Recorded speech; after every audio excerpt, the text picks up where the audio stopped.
नमस्कार दोस्तों।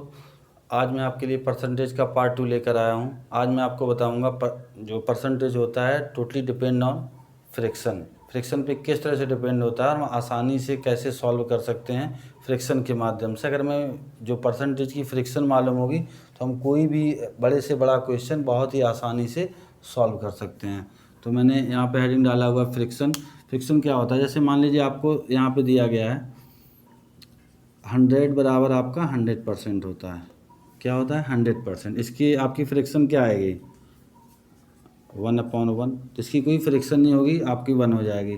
इसके बाद आपको दिया जाता है, मान लीजिए आपको दिया गया 1/2। 1/2 आपकी कितनी हो जाएगी बराबर 50%। आपको बताया भी गया होगा, मैं आपको एक्सप्लेन कर देता हूँ। 1/2 आपसे बोला जाता होगा कि आपको 500 रुपये दिए गए हैं, आपस में 50-50 कर लो। क्या बोला जाता है 50-50 कर लो। तो आपको क्या बताया जाता है 50-50%। कितने कितने कर लेते हैं 250-250, 250-250। तो क्या हो जाता है, मान लीजिए आपको 500 दिया गया है, आपने 2 से डिवाइड किया तो क्या हो गया पर हेड 250 रुपये। तो वही मैं यहाँ पे फ्रिक्शन में बता दे रहा हूँ। जैसे आप 3 लोग हैं, आपके पास 100 रुपीज़ हैं, 3 लोग आपस में डिवाइड कर लिया आपस में, तो पर हेड कितने रुपए जाएंगे, वही हमारा परसेंटेज कहलाएगा 33.33%। मान लीजिए आप 4 लोगों में डिवाइडेशन कर रहे हैं। अगर आप 4 लोगों में डिवाइडेशन करते हैं तो किस तरह से करेंगे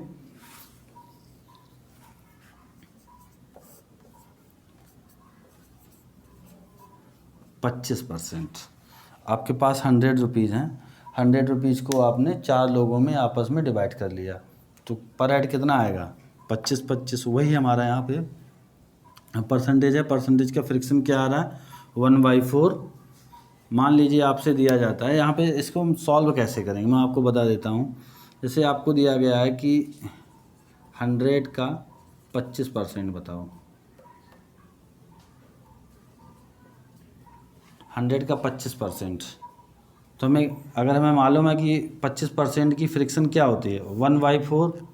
तो हम यहाँ पे क्या करें, हम कुछ भी नहीं लिखेंगे, 100/4 25 आ जाएगा।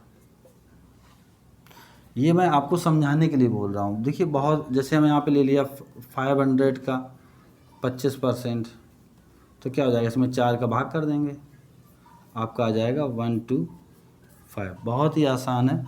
1/5 का क्या लिखेंगे,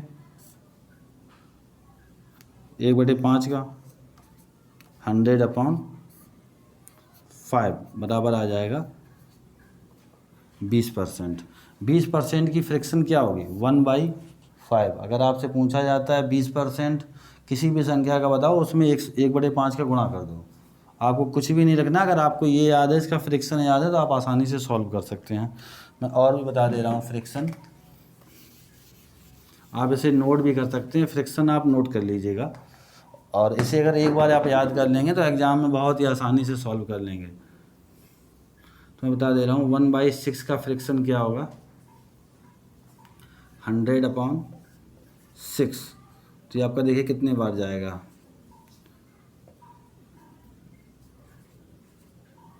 16.66। कितने बार जाएगा 16.66। इसके बाद आपका, अगर यहाँ पे आपको दिया गया है कि मान लीजिए आप 400 का 16.66% बताइए। 600 रुपये का मान लेते हैं, 600 रुपये का 16.66%। अब आपको समझ में नहीं आ रहा है, हम यहाँ पे अगर 7 भी हो सकता है कि हम क्या करें, कितने का गुणा करें, कितने का, अगर हम मल्टीप्लाई करेंगे तो काफ़ी समय लग जाएगा। लेकिन हम अगर इसको सॉल्व कर सकते हैं, इसका अगर हमें फ्रिक्शन मालूम है, इसका फ्रिक्शन क्या होता है 1/6, 100 रुपये आ जाएगा आंसर। ठीक है दोस्तों, तो मैं आशा करता हूँ समझ में आ चुका होगा। मैं 1-2 फ्रिक्शन और भी बता दे रहा हूँ आपको। 1/7 का क्या होता है, आप डिवाइड कर सकते हैं 100/7। तो ये कितने टाइम जाएगा आपका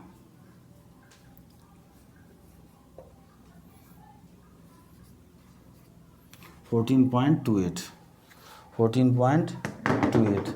अब जैसे आपको दिया गया, मान लीजिए 1400 का 14.28% बताओ, तो आप कैसे निकालेंगे?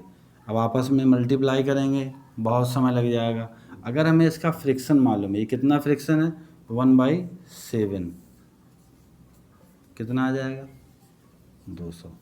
This is my answer. तो बहुत ही आसानी से हम सॉल्व कर सकते हैं। और मैं फ्रिक्शन बता दे रहा हूँ।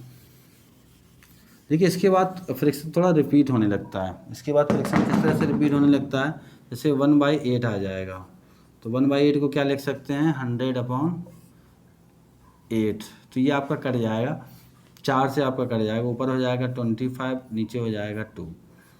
तो जो हमारा यहाँ पे हमने 25% निकाला था 1/4 का, 25% जैसे इसका हाफ कर देंगे, इसका हाफ हो जाएगा कितना, 12.5%।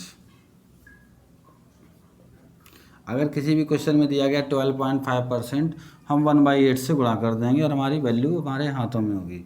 1/9 का क्या आ जाएगा, इसी तरह से 11.11। 1/10 का क्या होता है, सभी जानते हैं, 10%। अगर 10% लिखा है मतलब हम 10 से भाग कर देंगे उस संख्या में, और कुछ नहीं करना होता है। 1/11 का फ्रैक्शन क्या होता है,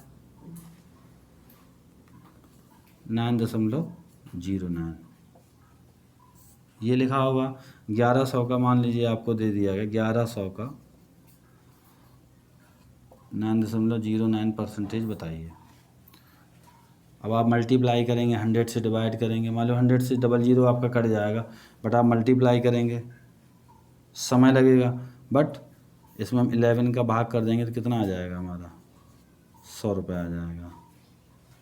तो बहुत ही आसानी से सॉल्व कर सकते हैं अगर हमें फ्रिक्शन मालूम है। तो मैं आशा करता हूँ आप लोगों को समझ में आ चुका होगा।